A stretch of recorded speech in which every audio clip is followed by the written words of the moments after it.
Now we're going to turn to the three core elements that are necessary in order to form a contract. And the first is there has to be an offer. Second is there needs to be an acceptance.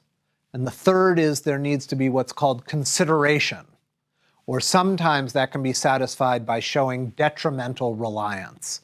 And we will discuss offers, acceptances, consideration, and detrimental reliance in turn.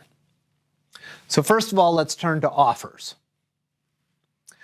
The offeror has to communicate a specific offer to an offeree.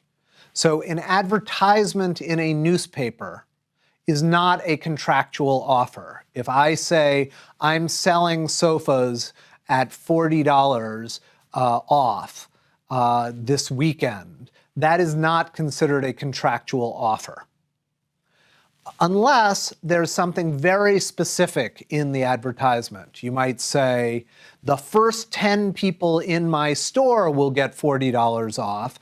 And then if somebody comes in and they're one of the first 10 people, they might make an argument that that really was a contractually binding advertisement.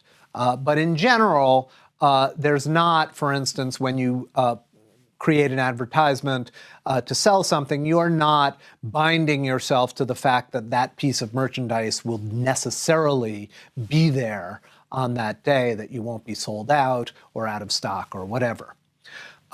Also, it's important to recognize that a preliminary invitation to negotiate is not an offer. So if I say, I'd like to begin talking with you about seeing if we can strike a deal, that in and of itself is not yet an offer.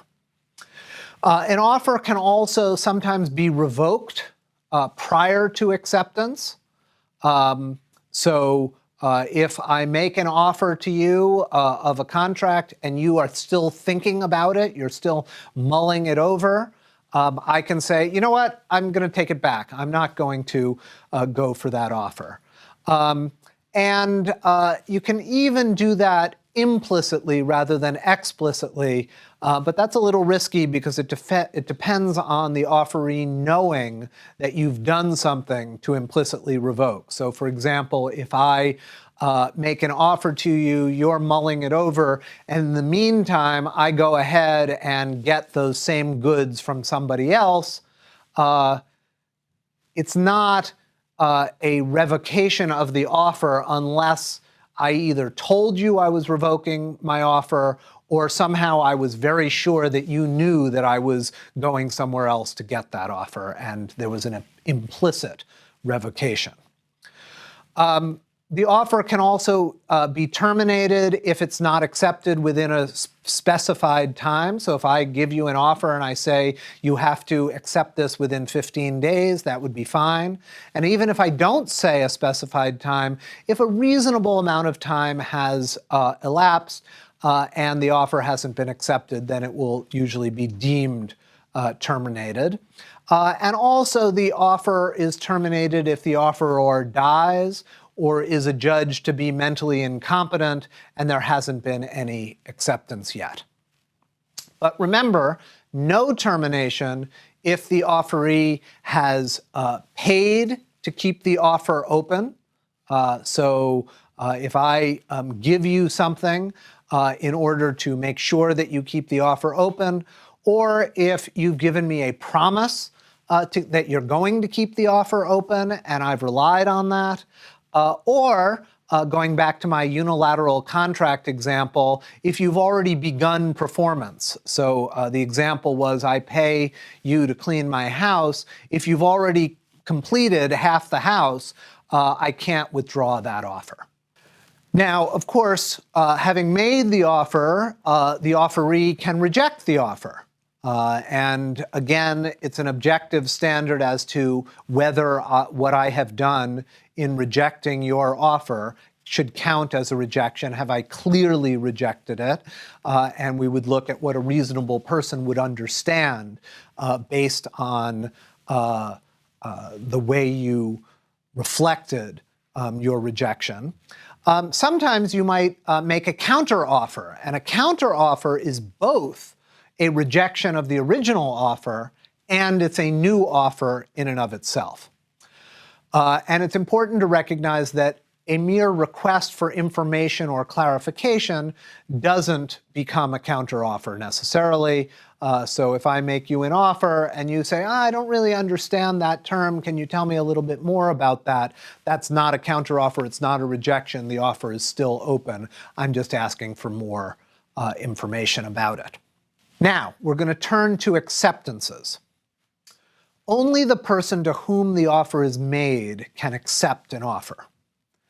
Now, at common law, there was a thing called the mirror image rule, and it required that the acceptance be spoken or written in precisely the same formulation as the offer to make sure there was a real meeting of the minds.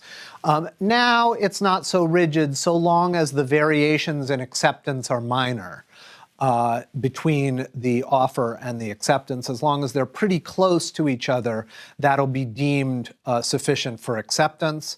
And the offer is deemed accepted when it is sent by the accepting party, not when it is received. That's the so-called mailbox rule. So in the old days when people used postal mail, more frequently, it's the moment that you put your acceptance in the mail, it is deemed accepted, which means that after that point, the offeror can't withdraw the offer. Now, that's acceptance. So we've now done offer, we've done acceptance. What's the third element in the formation of contracts? Consideration. What's consideration? It's a bargain for exchange. It means it's not a gift. If I say to you that I'm going to give you $5,000 and you say, yay, I'm happy to have my $5,000, that's not a contract. That's a gift. So there has to be a bargain for exchange. Both sides have to give up something. And the promise that each side makes needs to be the thing that induces the other party to action.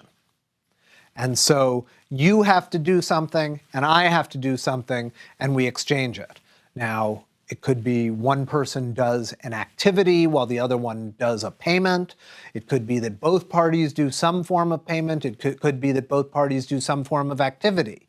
I won't hit you if you don't hit me could be a contract. But in any event, the promise has to induce the other party's action. And past consideration is insufficient. So if I say to you, you did the following 8 great things a year ago, and I'm going to give you a gift in exchange, that is a gift. It's not a contract because you didn't do those things in reliance on my giving you this gift because you did it in the past. So there has to be a legal detriment. And it's important that the act that you do, or the forbearance, the thing that you don't do, must not be something that you're already under a legal duty to do or refrain from doing.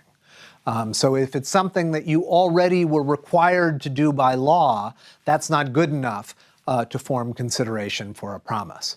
That's at least at common law. The Uniform Commercial Code does not have a pre-existing duty rule with regard to sale of goods under the UCC. Now, the only exception to this idea of consideration is the doctrine of promissory estoppel, or detrimental reliance. So here, even if there's no consideration, a promise can still be enforced if the promisor makes a promise and knows that it's going to be relied upon by the promisee, and if the promisee does in fact rely on the promise and is harmed by it, and therefore to prevent injustice, we enforce that promise. So if I promise to do something, you assume that I'm going to do it, you act accordingly, and then you're harmed by the fact that I failed to fulfill my promise, then through promissory estoppel, detrimental reliance, I can have damages enforced against me, even though there wasn't a reciprocal consideration arrangement.